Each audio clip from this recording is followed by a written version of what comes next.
Hi everyone, welcome back to another video from Tech Basics. In this episode, we will be learning how to add payment method on Easyship.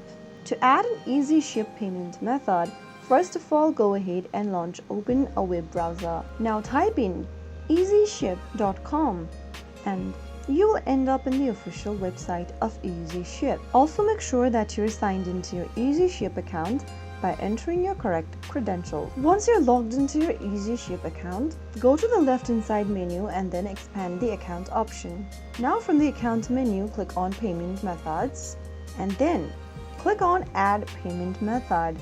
Enter your credit card details, the card holder's name and the card holder address in the following text boxes. After you fill out all of the details, click on save in order to add a payment method on your Easyship account. You can go ahead and add your debit or credit card according to your preference.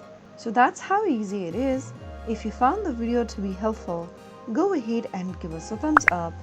Don't forget to subscribe to our channel by hitting the subscribe button. Press on the bell icon so that you'll never miss another upcoming upload from us. I will be back again in the next video. Thank you for watching.